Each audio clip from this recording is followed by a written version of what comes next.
Mini मैं राधे को दास, जन्म जन्म मोह दीजियो श्री वृंदावन वास। राधा तू बड़ भागिनी, कौन तपस्या कीन, तीनों लोक के नाथ है, सो तेरो आधीन।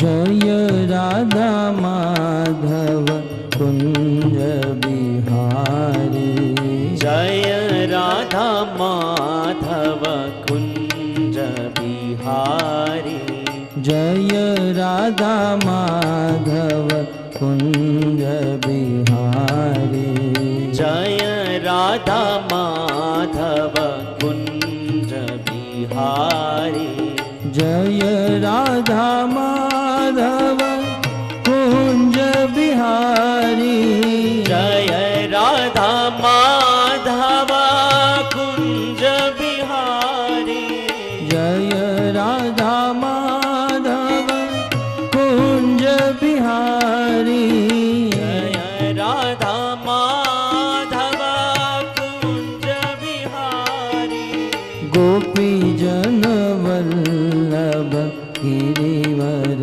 धारी, गोपी जन वल्लभ गिरिवर धारी, गोपी जन वल्लभ गिरिवर धारी, गोपी जन वल्लभ गिरिवर धारी, जय राधा माधव कुंज बिहारी, जय राधा माधव कुंज बिहारी।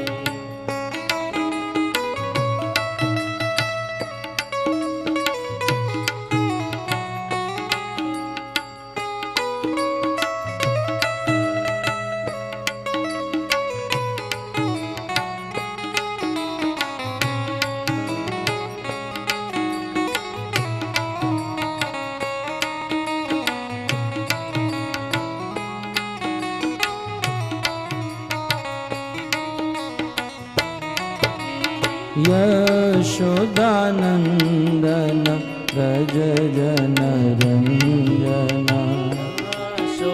यशोदानंदन व्रज जन रंजन,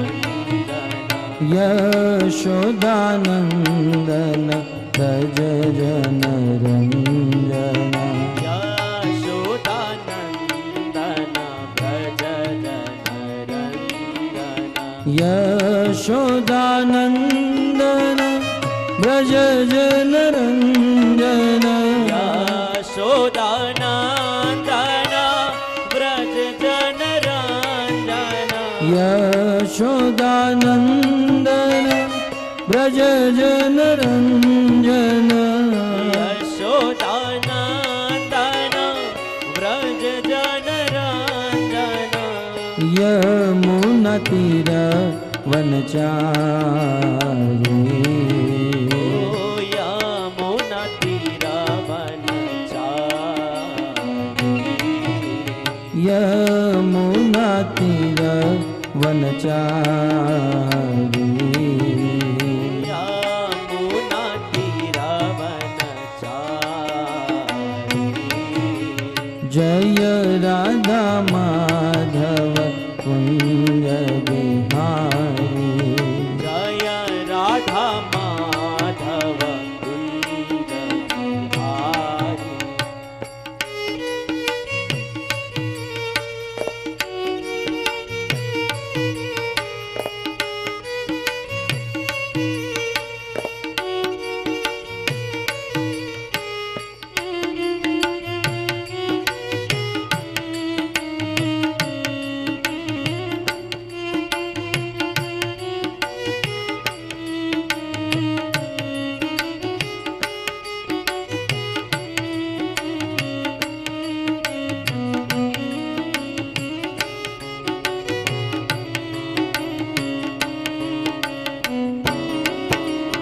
जय राधा माधव कुंज बिहारी जय राधा माधव कुंज बिहारी जय राधा माधव कुंज बिहारी जय राधा माधव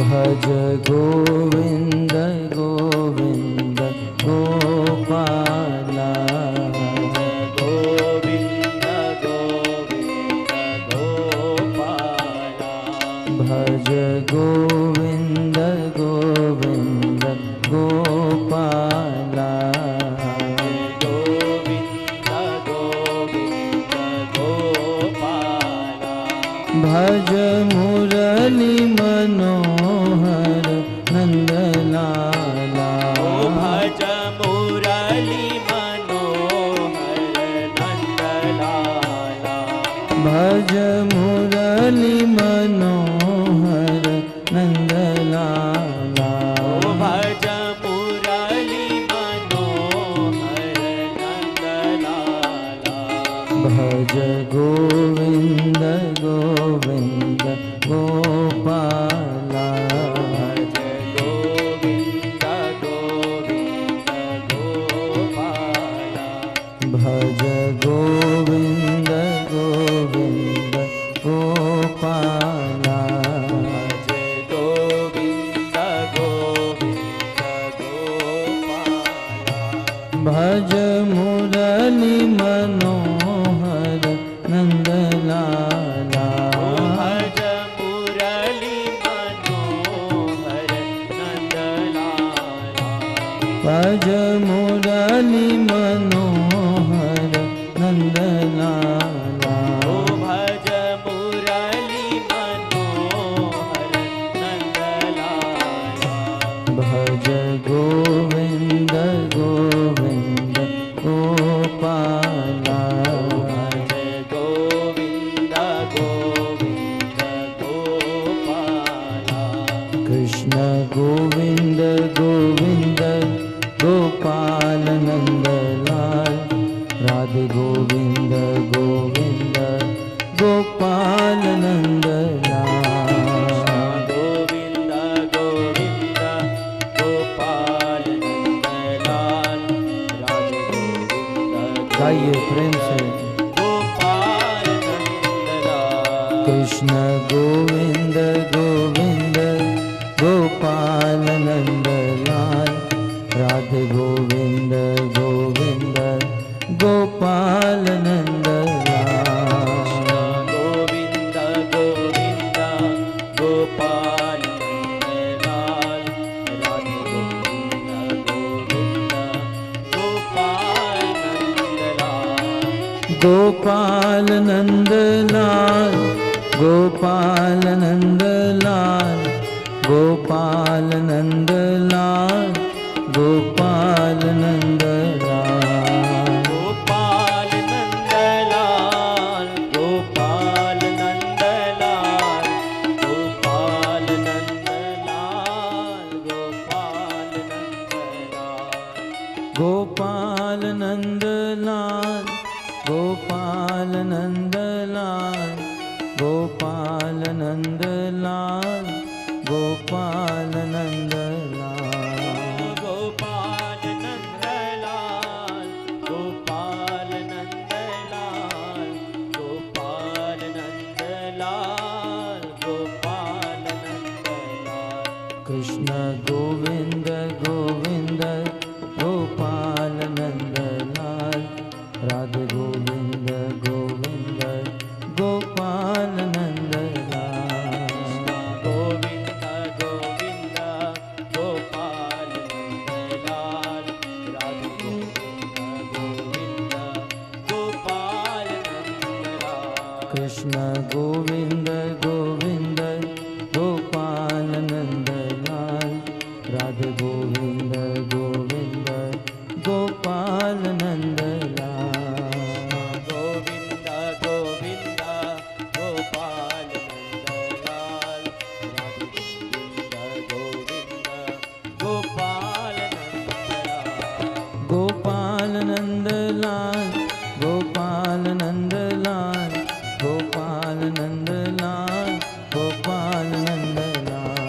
गोपाल नंदलाल, गोपाल नंदलाल, गोपाल नंदलाल, गोपाल नंदलाल। गोपाल नंद लाल, गोपाल नंद लाल, गोपाल नंद लाल, गोपाल नंद लाल।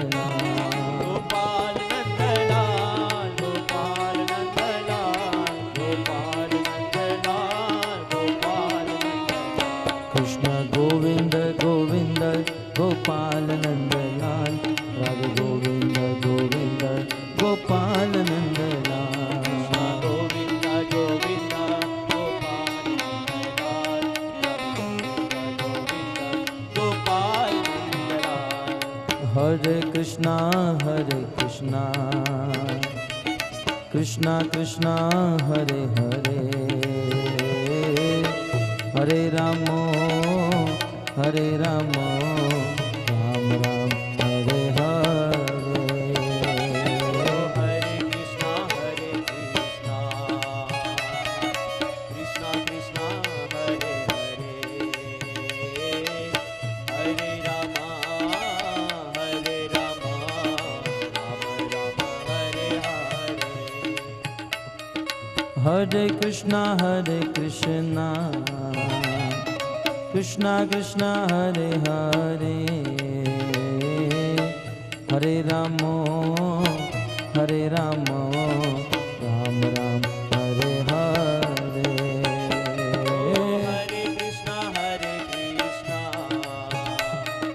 कृष्णा कृष्णा हरे हरे, हरे राम राम राम हरे। गाइए प्रेम से। हरे कृष्णा कृष्णा हरे हरे, हरे रामो राम राम हरे हरे। ओ हरे कृष्णा कृष्णा हरे हरे, हरे राम राम राम हरे हरे। हरे कृष्णा कृष्णा हरे हरे, हरे रामो राम राम हरे हरे। हरे कृष्णा हरे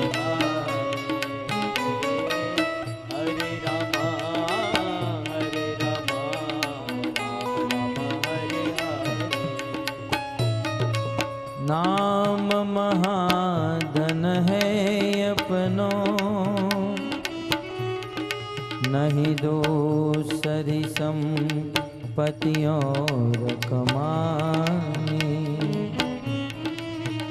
नाम महाधन है अपनो, नहीं दूसरी संपत्ति और कमानी। छोड़ यटा जग की, हमको कुटिया व्रज माहि बनाने। हमको कुटिया व्रज माहि बनाने।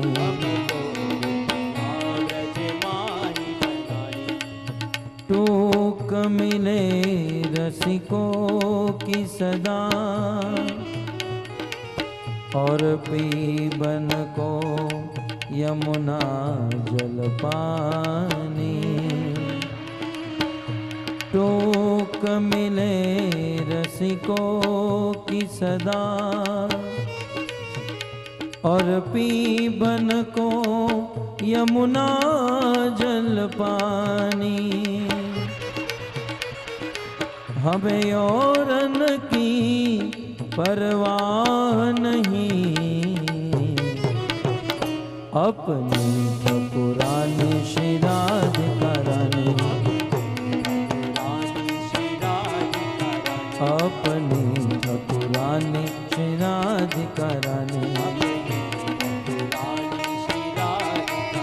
अपनी ठकुरानी श्री राधिका रानी। हाँ राधा दामोदर राधा दामोदर राधा दामोदर राधे।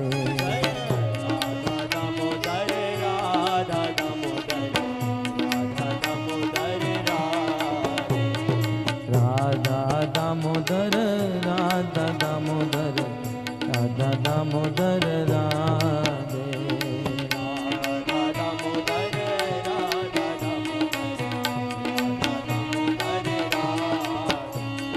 जगन्नाथ जगन्नाथ बलदेव जय सुभद्रा।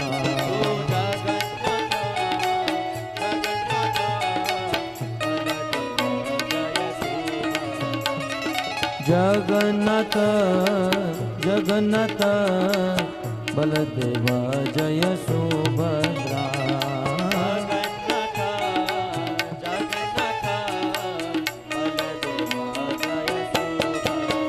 हाँ गौर निताय जय गौर निताय गौर निताय जय गौर निताय।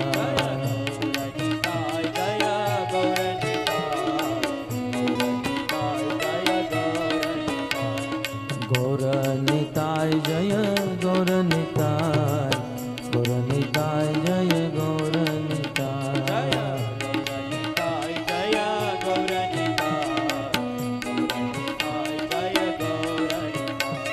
रघुपति राघव राजा राम पतित पावन सीताराम।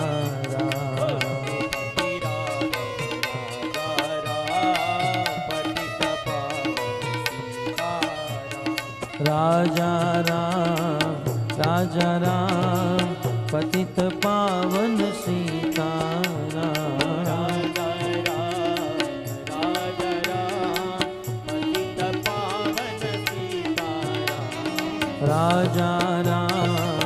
राजा राम पतित पावन सीताराम।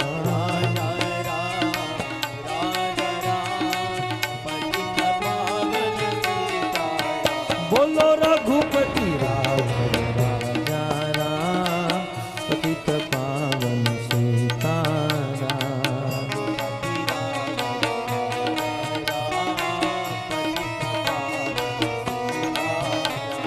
रघुपति राघव राजा राम पतित पावन सीताराम।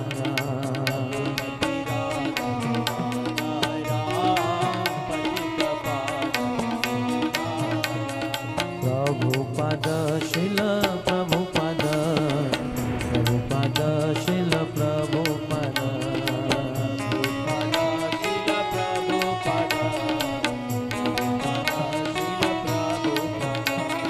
प्रभुपद प्रभुपद प्रभुपद शिल प्रभुपद।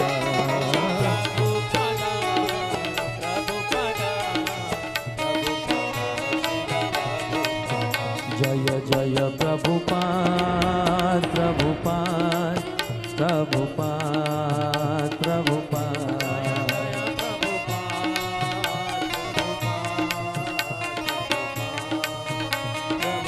नित्य गौर हरि बोल हरि बोल हरि बोल हरि बोल का।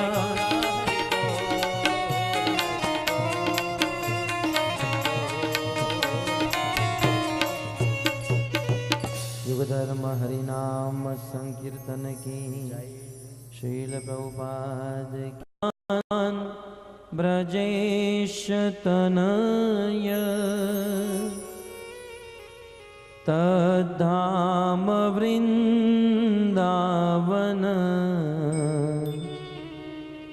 रम्या काचिदुपासना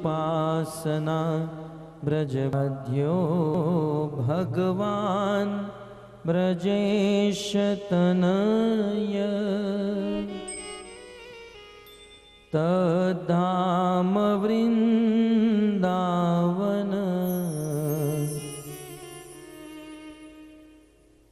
रम्या काचिदुपासना वासना ब्रजबधू वर्गेण या कल्पिता श्रीमद्भागवतं प्रमाणममलं प्रेमापुमर्तो महान् श्रीचैतन्यमहाप्रभु मतमिदं तत्रादरो न पर श्रीचैतन्यमहाप्रभु मतमिदं तत्रादरो न पर।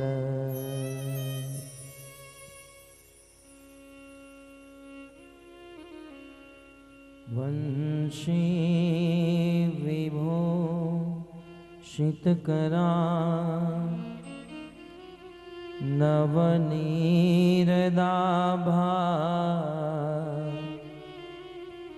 पीताम्बरदरुणबिं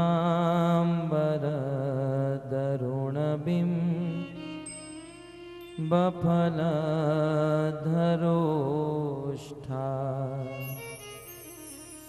पूर्णेन्दुसुन्दरमुखा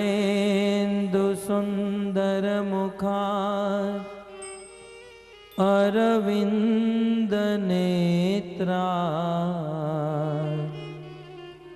कृष्णात् परं किमपि तत्त्व अहं न जाने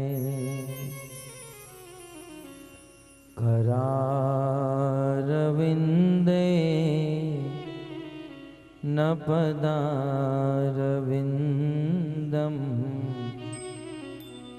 मुखारविन्दे विनिवेशयन्तम्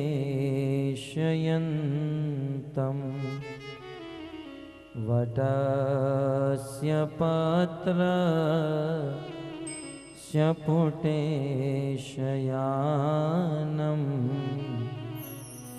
बालं मुकुन्दं मनसा स्मरामि श्रीकृष्ण गोविन्द हरे मुरारे हे नाथ नारायण वासुदेव जिहवे पिबत्स्वा मृत में तदेव गोविंद दामोदर माधवेति।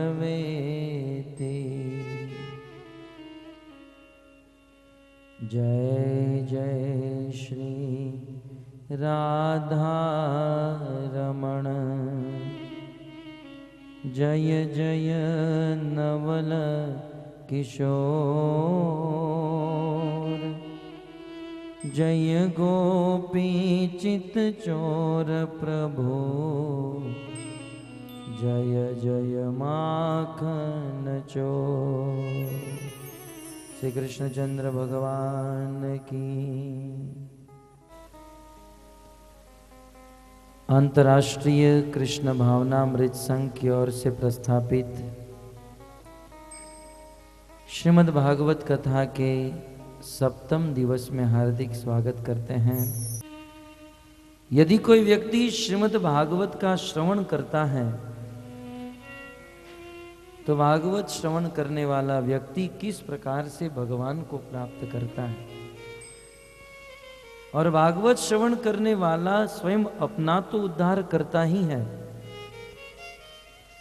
श्रीमद् भागवत का श्रवण करने से हमारे साथ साथ हमारे पितरों का भी उद्धार हो जाता है। श्री वेदव्यास जी यह कथा बताते हैं। तुंगभद्रा नदी के तट पर आत्मदेव नाम के ब्राह्मण रहते थे। पूर्ण रूप से संपन्न थे, जीवन में कोई कमी नहीं थी। उनकी एक पत्नी थी जिसका नाम था धुंधली।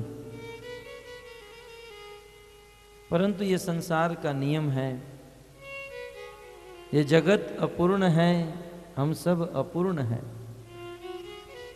अतः आत्मदेव ब्राह्मण के पास सब कुछ था, परंतु उनके घर पर कोई संतान नहीं थी। और एक दिन संतान नहीं होने का दुख इस ब्राह्मण को हुआ और ये ब्राह्मण तुंगभद्रा नदी में आत्महत्या करने के लिए निकल पड़े। जैसे वह नदी में आत्महत्या करने जा ही रहे थे, तुरंत एक तेजस्वी सन्यासी आए और आत्मदेव ब्राह्मण के हाथ को पकड़ लिया। बोले, ये तुम क्या करने जा रहे हो? तुम जानते नहीं आत्महत्या करना कितना बड़ा पाप है? क्यों आत्महत्या कर रहे हो? आत्मदेव ब्राह्मण ने कहा, क्या बताऊं, विवाह हुआ, इतना समय बीत गया, परंतु संतान की प्राप्ति नहीं हुई और निसंतान वाला हूं, संतान नहीं है, इसलिए संसार के लोग मुझे अपवित्र मानते हैं। गांव के लोग मुझे देखकर अपना रास्ता बदल देते हैं। यहां तक हम इतने अपवित्र हैं, घर पर जो फल फूल लाता हूं, लाते ही वह सड़ जाते हैं। इतनी अपवित्रता है, क्या बताऊं। हमारी अपवित्रता से हमें तो संतान की प्राप्ति नहीं हुई, परंतु हमारे घर पर जो गाय है वह भी किसी संतान को जन्म नहीं देती। अतः आप मुझे मरने दीजिए, ऐसे जीवन से तो अच्छा है मर जाए। तब उस तेजस्वी सन्यासी ने आत्मदेव ब्राह्मण को कहा कि ब्राह्मण देवता, तुम कितनी बार अपने प्राण को त्यागोगे? क्योंकि इस जीवन में ही तुम्हें संतान नहीं, ऐसी बात नहीं है। आने वाले 7 जन्म के लिए तुम्हें संतान नहीं होने वाली। कितनी बार अपने शरीर को छोड़ोगे, कितनी बार त्यागोगे? तुरंत ब्राह्मण तो बड़े बुद्धिमान होते हैं, आत्मदेव समझ गए और सोच लिया, ये सन्यासी यदि मेरे 7 जन्मों के विषय में जान सकता है तो मुझे संतान भी दे सकता है। दोनों हाथ जोड़कर सन्यासी के चरणों में गिर गए।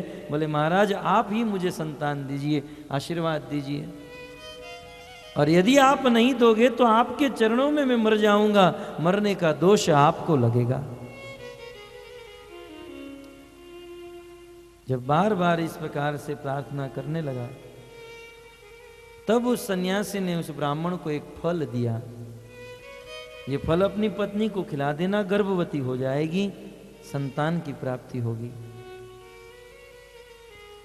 आत्मदेव ब्राह्मण फल लेकर अपनी पत्नी धुंधली के पास गए, फल दे दिया, कहा प्रिय इसे खा लो, गर्भवती हो जाओगी। ब्राह्मण चले गए और पत्नी अपने हाथ में फल लेकर सोच रही है, यदि ये फल मैं खाऊंगी तो गर्भवती हो जाऊंगी। और गर्भवती महिला को कितना दुख सहन करना पड़ता है, असह्य प्रसव वेदना सहन करनी पड़ती है। उनको वो फल खाने की इच्छा नहीं थी। उसी समय, उन्हीं दिनों उनको मिलने के लिए उनकी बहन आई थी। बोले, बहन कुछ चिंता में हो? बोले, हाँ, मेरे पति ने ये फल दिया है लेकिन मुझे नहीं खाना है। बोले, ये फल बल सब झूठे होते हैं, गाय को खिला दो। परंतु मेरे पति जब कहेंगे संतान, तो मैं क्या जवाब दूंगी? एक काम करो, मैं गर्भवती हूं, मुझे जब बालक का जन्म होगा तब मैं तुम्हें दे दूंगी। कह देना अपने पति को ये मेरा बच्चा है। जैसा उपाय बनाया वैसा ही हुआ। वो फल गाय को खिला दिया और कुछ समय के बाद उस धुंधली के वहां पुत्र की प्राप्ति हुई। पुत्र की प्राप्ति होते ही आत्मदेव ब्राह्मण ने स्वस्ति वाचन कराए, ब्राह्मणों को बुलाए, वेदों के मंत्र को पढ़ाए, अनेकों प्रकार का दान दक्षिणा किए, बिल्कुल प्रसन्न हो गए। और उसके दूसरे दिन उनके घर पर जो गाय थी, उस गाय के गर्भ से मनुष्य बालक का जन्म हुआ, क्योंकि वह फल मनुष्य मंत्र से अभिहित था। आत्मदेव ब्राह्मण के सुख की, प्रसन्नता की कोई सीमा न रही। बोले जब संतान नहीं होते थे तब हमें भी नहीं होते थे, और होने लगे तो गाय के गर्भ से मनुष्य के संतान होने लगे। बोले भगवान जब मेहरबान होता है तब उसे कौन रोक सकता है। बड़े प्रसन्न हुए। वेद व्यास जी लिखते हैं, गाय के गर्भ से जिस बालक का जन्म हुआ उसका कान जो था गाय के समान था। कान को संस्कृत में कर्ण कहते हैं, गाय को गो कहते हैं। गो जैसे कर्ण होने के कारण उस बालक का नाम गोकर्ण हुआ। और धुंधली के गर्भ से, उनकी बहन के गर्भ से जिस बालक का जन्म हुआ, धुंधली का पुत्र होने के कारण उस बालक का नाम रखा गया धुंधुकारी। गोकर्ण धुंधुकारी दोनों भाई थे। दोनों के विषय में वेद व्यास जी कहते हैं, गोकर्ण महाभागवत। गोकर्ण जो थे वो महाभागवत थे, भगवान के परम भक्त थे।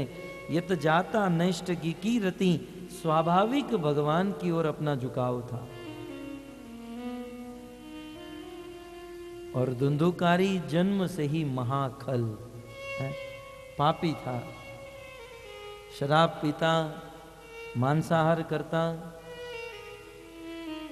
चोरी करता। यहां तक रास्ते में चलते हुए कुछ छोटे छोटे बालक खेलते थे, उसे उठाकर कुएं में फेंक देता। माता पिता ढूंढते रह जाते। अनेकों प्रकार के गर्हित कर्म के अंदर उनका जीवन फंस चुका था। अपने भाई की दुर्दशा देखकर गोकर्ण तीर्थाटन करने के लिए निकल पड़े। और यहां पर धुंधुकारी ने चोरी करके, पाप करके, शराब पी के, वेश्यागमन करके अपने पिता की सारी संपत्ति को उड़ा दिया।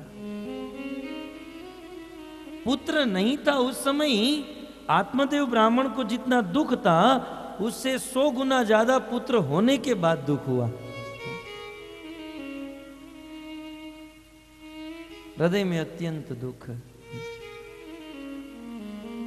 एक दिन गोकर्ण तीर्थाटन करके आए और अपने पिता को बहुत सुंदर उपदेश दिया। बोले पिताजी, आप अभी भी इस मांस, मज्जा, खून, कफ, पीत और वायु से बने हुए शरीर में आसक्त हो। देह मांस रुधिरम, ये देह जो है मांस और खून से बना हुआ है। आप इस देह की आसक्ति से मुक्त हो जाइए, वैराग्य ले लीजिए अपने जीवन से। और इतना ही नहीं, अपने पुत्र धुंधुकारी की आसक्ति से भी मुक्त हो जाइए। क्योंकि इस संसार में जीव अकेला आता है और इस संसार से जीव अकेला जाता है। इस संसार के जो संबंध हैं बड़े क्षणिक हैं। जैसे नदी में पानी बहता रहता है और उस बहते हुए पानी में कभी कभी कुछ पत्ते, कुछ लकड़े आपस में मिलते हैं तो आगे चलकर कभी कभी बिछड़ जाते हैं। ठीक उसी प्रकार काल का प्रभाव चल रहा है, बह रहा है। इस काल के प्रभाव में कभी कुछ लोग मिलते हैं तो कुछ लोग बिछड़ जाते हैं। वास्तव में इस संसार में किसी का किसी के साथ संबंध नहीं। हमारा वास्तविक संबंध यदि किसी के साथ है तो आत्मा का संबंध मात्र परमात्मा के साथ है। और हम लोग जो अभी संबंध बनाकर बैठे हैं ना, ये तो क्षणिक संबंध है। ये तो मात्र नाम के संबंध है। ये संबंध 2, 5, 50 या 100 साल तक रहते हैं। मरने के बाद कौन कहाँ। राजा चित्रकेतु को अपने पुत्र में बड़ी आसक्ति थी। और अपने पुत्र की मृत्यु हो जाने पर राजा चित्रकेतु को बहुत दुख हुआ, बहुत रोने लगे। उस समय नारद जी ने उपदेश दिया, इस प्रकार पुत्र की आसक्ति में मत रहो। अनेक उपदेश देने पर भी राजा चित्रकेतु की आसक्ति मुक्त नहीं हुई। तब नारद जी ने अपने पुत्र को, उनके पुत्र को जो मरा हुआ था उसे जीवित कर दिया। तब उस पुत्र ने अपने पिता को कहा, पिताजी आप बेटा बेटा बेटा करके क्यों रो रहे हो? भागवत में ये प्रवचन है, जीव उवाच है, पुत्र उवाच करके उन्होंने प्रवचन किया। बोले तुम कभी के बेटा बेटा बेटा बेटा करके रो रहे हो, लेकिन तुम जानते हो पिछले 10 जन्म में मैं तुम्हारा बाप था। इस जन्म में एक बार बेटा बन गया और आकर चला गया तो इतना रो रहे हो। इस संसार में कोई किसी का नहीं है, सबके कर्म अलग अलग हैं। सब लोग अपने अपने कर्म को लेकर आते हैं, अपने अपने कर्म को भोगते हैं। 1 साल का पुत्र हो और उसे बुखार आ जाए, 104 डिग्री बुखार हो, परंतु 1 डिग्री बुखार, उनसे कितना भी प्रेम करने वाली मां हो, परंतु 1 डिग्री भी वो मां नहीं ले सकती, है ना। आप अपने पुत्र से कितना भी प्रेम करो, लेकिन उनका कर्म आप नहीं ले सकते। सब लोग अपने अपने कर्म से स्वतंत्र हैं, बस संसार में मात्र नाम के बंधन संबंध। ऐसा उपदेश गोकर्ण ने अपने पिता आत्मदेव ब्राह्मण को दिया। पिताजी छोड़िए इस आसक्ति को और चले जाइए वन में। यही जीवन का सबसे बड़ा सार है, वन में चले जाना। आज तो भले हम लोग शहर में हैं, परंतु वानप्रस्थ आश्रम स्वीकार करके वन में जाना, यही शास्त्र का आदेश है। एक बार हिरण्याकश्यप ने अपने पुत्र प्रहलाद से पूछा, बेटा तू गुरुकुल में पढ़ता है, आज तक तूने जो शिक्षा ग्रहण की उस शिक्षा में सबसे अच्छी शिक्षा कौन सी लगी? तब प्रहलाद कहते हैं, तत्साधु मनिये असुर वर्य देही नाम सदा समुद विघ्न धियाम असदग्रहात हितवात्म पातम गृहिमंद कूपम वनम गतोयत हरिमाश्रयत। पिताजी क्या बताऊं, ये घर गृहस्थी की झंझट मारी, रात दिन मगजमारी करनी पड़ती है। उससे तो अच्छा है हाथ में माला जोली लेकर भगवान का नाम लेकर वृंदावन में चले जाए। वनम गतो यत हरिमाश्रयेत। समय आने पर संसार की आसक्ति से मुक्त होकर वन में प्रवेश कर लेना, ये बहुत बड़ी बुद्धिमानी है।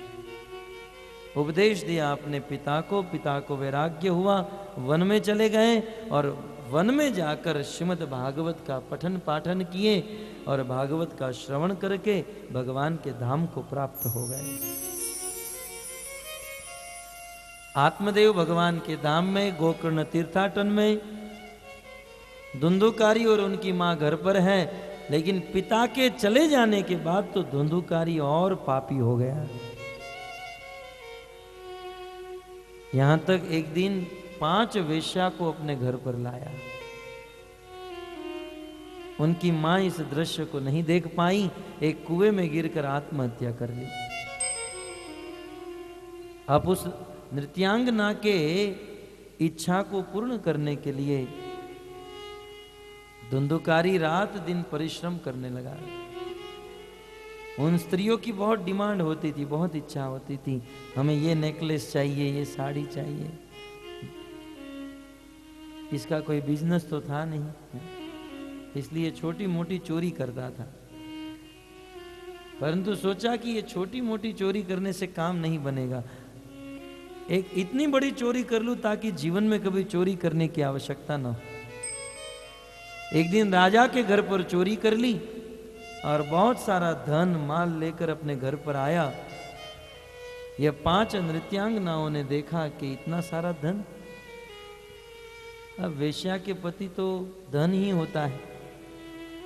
धंधुकारी स्नान करके आया, हाथ पांव बांध दिए और 5 ने मिलकर धंधुकारी के मुख में गरम गरम कोयले डालकर उसे तड़पा तड़पा कर मार डाला। और उस 5 ने मिलकर धुंधिकारी को अपने ही घर में गाड़ दिया और सारा धन लेकर भाग गई, चली गई।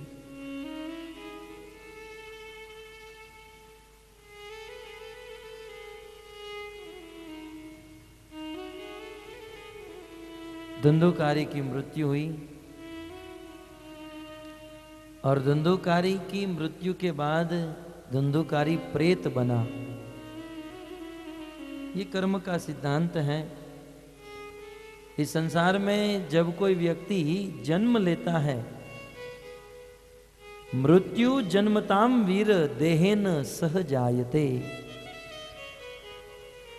जब किसी की संसार में जन्म होता है तो जन्म के साथ साथ मृत्यु की तारीख नक्की होती है। जन्म से ही वह कितना जीने वाला है वह उम्र लेकर प्रकट होता है। मान लो किसी की आयु विधाता के द्वारा 90 वर्ष की मिल गई, लेकिन वह आदमी एक्सीडेंट में या कमौत में 60 वर्ष की उम्र में ही मर गया, या किसी ने आत्महत्या कर ली। कुछ लोग सोचते हैं ना, जीवन में बहुत दुख है, दर्द है, आत्महत्या कर लेंगे। भक्तों, आत्महत्या करने के बाद दुख कम नहीं होता है, दुख और बढ़ जाता है। क्योंकि समय से पहले यदि किसी का शरीर छूट जाए तो उसे कमौत माना जाता है। और मान लो 90 वर्ष की आयु मिली, 60 साल में शरीर छूट गया तो 30 वर्ष तक उसे भटकना पड़ेगा। और यदि पाप किया है तो उसे प्रेत शरीर में भटकना पड़ेगा। ये भूत प्रेत जो बोलते हैं ना, प्रेत का शरीर, और उस शरीर में उसे बहुत कष्ट होता है। कमौत हुई थी और पाप करने के कारण धुंधुकारी मरने के बाद प्रेत बना। जब गोकर्ण को पता चला कि मेरे भाई की मृत्यु हो गई है, तब गोकर्ण गया नाम के तीर्थ स्थान में गए और अपने भाई का अंत्येष्टि क्रिया और श्राद्ध क्रिया इत्यादि विधि कर ली और तीर्थाटन करके अपने घर पर वापस लौटे। एक दिन गोकर्ण अपने घर पर सो रहे थे, अनेक प्रकार की विचित्र विचित्र आवाज होने लगी। कभी गाय की आवाज, कभी भैंस की आवाज, कभी सिंह की आवाज, कभी बिल्ली की आवाज। गोकर्ण रात को जग गए, बोले ये आवाज कहां से आ रही है? अनेकों प्रकार की आवाज जहां से आ रही थी, कोई आदमी कुछ बोलने का प्रयास कर रहा था। गोकर्ण ने अपने हाथ में गंगा जल अभिमंत्रित करके जहां से आवाज आ रही थी वहां छिड़क दिया, तो उस व्यक्ति को वाचा आ गई, बोलने की शक्ति आ गई। गोकर्ण ने कहा, इस प्रकार से विचित्र विचित्र आवाज क्यों निकाल रहे हो? तुम कौन हो? तब उस समय वो प्रेत बोला, भैया मैं धुंधुकारी हूं, तुम्हारा भाई हूं, और भैया मैं बहुत कष्ट में हूं, मेरी कमौत हुई है, मुझे मारा गया है, मैं प्रेत शरीर को प्राप्त हुआ हूं, और भैया मुझे बहुत दर्द हो रहा है, बहुत कष्ट हो रहा है। आप कैसे भी करके इस प्रेत योनि से मेरा छुटकारा कीजिए, मुझे मुक्त कराइए। बोले धुंधुकारी ये हो नहीं सकता, मैंने तो तुम्हारे लिए गया में अंत्येष्टि क्रिया की, श्राद्ध किया। बोले क्या बताऊं भैया, एक बार नहीं, गया में 100 बार भी यदि श्राद्ध किया जाए, अंत्येष्टि क्रिया की जाए, फिर भी मेरा उद्धार नहीं हो सकता, क्योंकि मैंने मेरे जीवन में बहुत पाप किए। परंतु भैया मेरा उद्धार करो। गोकर्ण ने कहा, मेरी समझ में कुछ नहीं आ रहा है, कल हमारे गांव के ब्राह्मणों को पूछ लूंगा। दूसरे दिन गोकर्ण अपने गांव के सभी बड़े बड़े प्रकांड विद्वान पंडित ब्राह्मणों को बुलाया। ब्राह्मणों ने पोथी पत्रे खोलकर ये बहुत पढ़ा कि जिसकी कमौत हुई है, प्रेत योनि को प्राप्त हुआ है, उसका उद्धार करने के लिए क्या किया जाए। ब्राह्मणों को कोई उत्तर नहीं मिला। तब उस ब्राह्मणों ने गोकर्ण को कहा, गोकर्ण जी इसका उत्तर हम लोग नहीं दे सकते, इसका उत्तर तो भगवान भास्कर ही दे सकते हैं।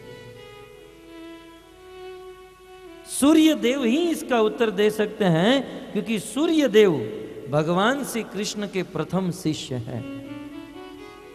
गीता के 4th अध्याय में कहते हैं, इमं विवस्वते योगम प्रोक्तावान हम व्ययम विवस्वान मनवे प्राहो मनु इक्ष्वा कवे ब्रवीत एवं परंपरा प्राप्त मिम राजर्षयो विदु स काले नेह महता योगो नष्ट परंतप स एवाय मया तेज्ञ योग प्रोक्त पुरातन भक्तोसि में सखा चेती रहस्यम एतद उत्तमम। ये अर्जुन, ये गीता का ज्ञान जो मैं तुम्हें देने जा रहा हूं, ये गीता का ज्ञान सृष्टि के प्रारंभ में मैंने सूर्य देव विवस्वान को दिया था। परम ज्ञानी भगवान कृष्ण के प्रथम शिष्य।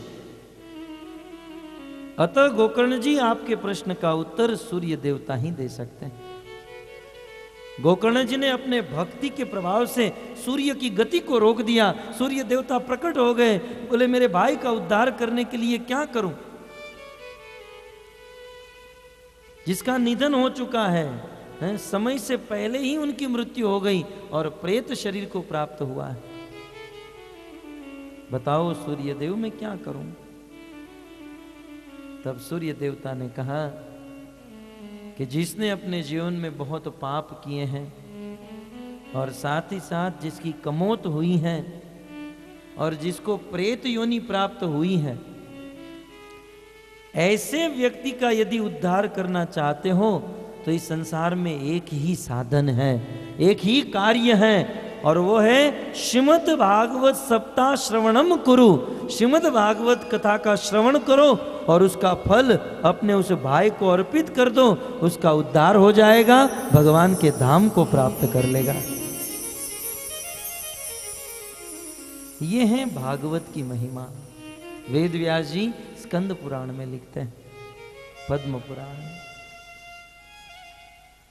तो इस प्रकार सूर्य देवता ने यह परामर्श किया और तुरंत ब्राह्मणों ने कहा, गोकर्ण जी आप जैसे वक्ता और कहां मिलेंगे,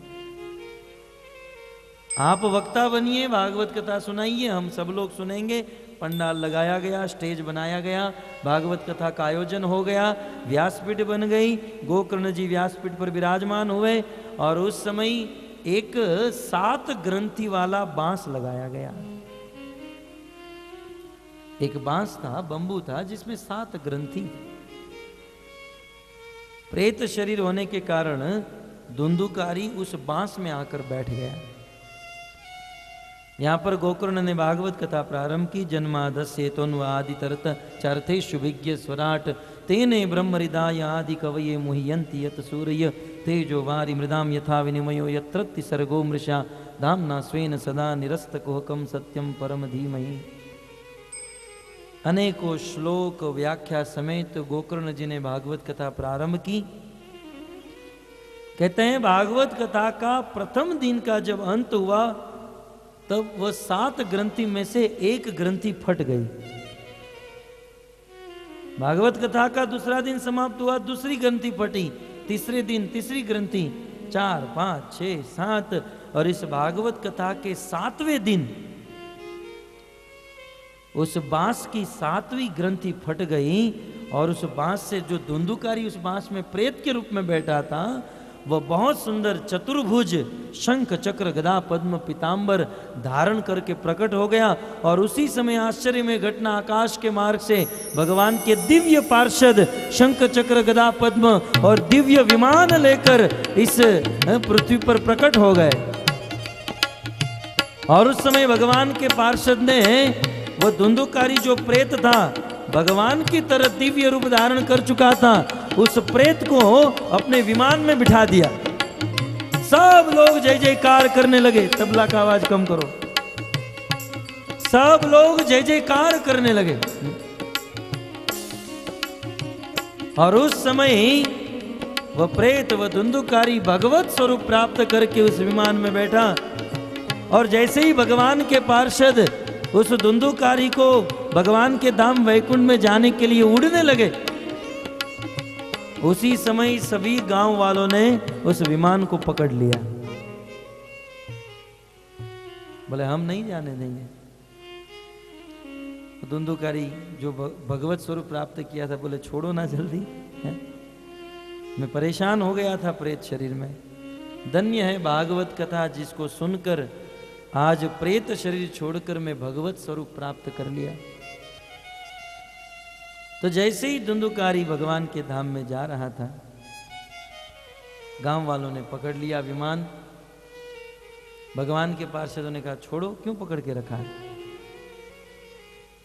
बोले कथा तो धुंधुकारी ने सुनी और हम लोग ने भी सुनी, और 7 दिन के बाद आप धुंधुकारी को ही लेकर जाओगे, हमें नहीं लेकर जाओगे? हम सब ने कथा सुनी। तब भगवान के पार्षद ने कहा ठीक है, कथा आप सब लोगों ने सुनी, लेकिन कथा सुनने सुनने में अंतर है। आप लोगों ने जब कथा सुनी तब आप लोग जबरदस्ती किसी के कहने पर हैं, ऐसे ही कथा में आकर बैठ जाते थे, और कथा का जब विश्राम होता था तो अपने अपने घर पर जाकर चाय कॉफी प्याज लहसुन वही सिगरेट वही तंबाकू वही मावा खाते थे, और दिन भर संसारिक चर्चा करते थे। परंतु ये धुंधुकारी जो था बहुत दुखी था, कष्ट में था। इसलिए जब वो यहां पर बैठा तो ध्यान से कथा सुन रहा था। और आप लोग शरीर से तो आ जाते थे, लेकिन मन घर पर छोड़कर आते थे। ये प्रभु जी कब खत्म करेंगे, हमारी टीवी सीरियल चली जाएगी। मन घर पर रहता था, और ये धुंधुकारी का मन सब कुछ यहीं पर रहता था। और आप लोग अपने अपने घर पर जाकर व्यसन करते थे, ये धुंधुकारी ब्रह्मचर्य व्रत का पालन करता था। और आप लोग सांसारिक वार्ता करते थे, परंतु ये धुंधुकारी कथा के बाद कथा का स्मरण करता था। तो इतने अच्छी तरीके से भगवत कथा श्रवण करने के कारण यह पापी प्रेत होने पर भी भगवान के धाम में जाने के लिए योग्य हो गया। इतना कह के भगवान के पार्षद धुंधुकारी को लेकर भगवान के धाम में चले गए। वेद व्यास जी लिखते हैं कि धुंधुकारी तो प्रेत था। हम लोग प्रेत तो नहीं है, मनुष्य हैं। भले मनुष्य बनकर प्रेत जैसा काम करते हैं, लेकिन प्रेत तो नहीं है। धुंधुकारी प्रेत था, और प्रेत ही नहीं, कितना बड़ा पापी था, और उनकी मृत्यु हो चुकी थी। फिर भी वह भागवत सुनकर भगवान के धाम में चला गया। भक्तों, हम तो जीवित हैं, न तो हम प्रेत हैं, और न तो हमने धुंधुकारी जितने इतने सारे पाप किए। तो फिर हम लोग यदि भागवत कथा सुनेंगे तो क्यों हमारा उद्धार नहीं होगा? अवश्य होगा। और कुछ लोग कह सकते हैं कि धुंधुकारी की तो मृत्यु हो चुकी थी, फिर भी उनका उद्धार हुआ, क्यों? इस संसार में चाहे किसी की मृत्यु हो गई हो, और जिसकी मृत्यु हुई, जिसका निधन हुआ, वह भले कितने भी पापी हो,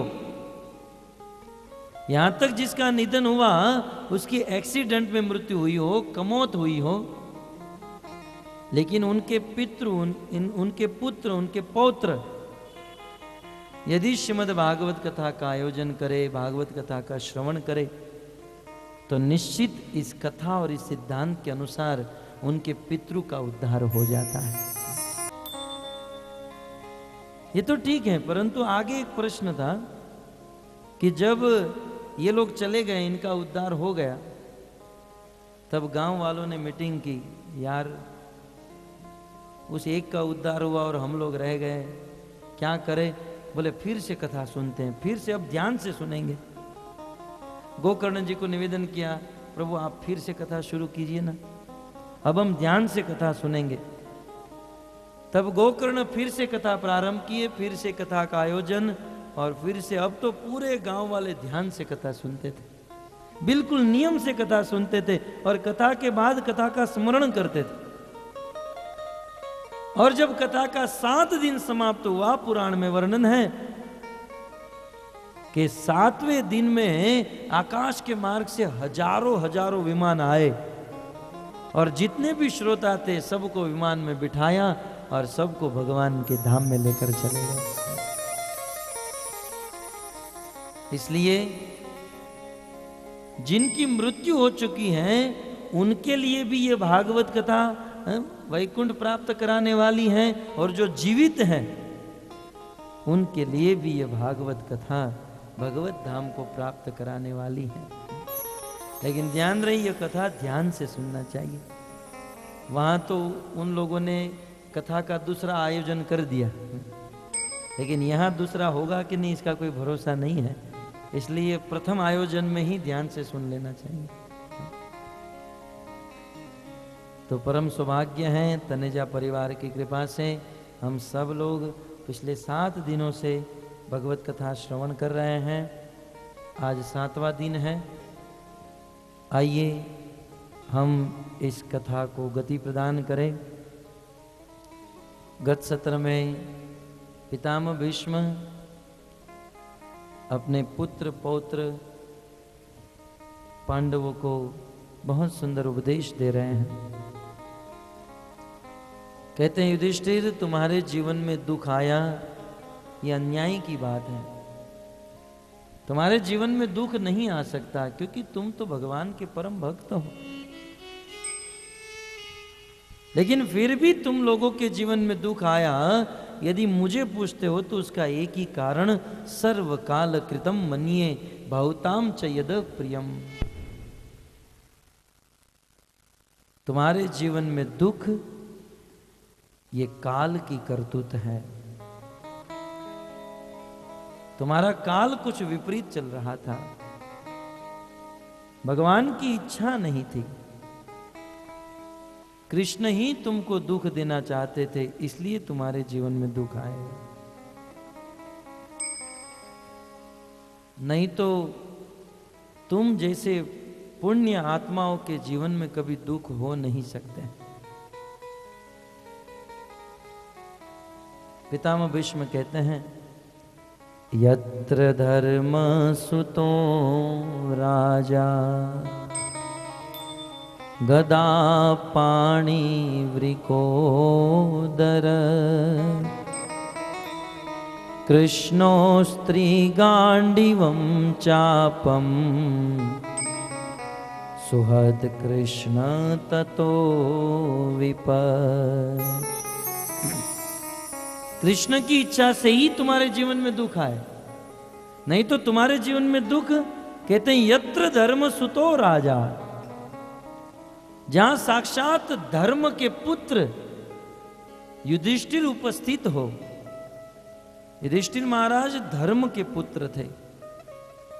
उनका उनके जीवन में प्रण था, कभी झूठ नहीं बोलेंगे।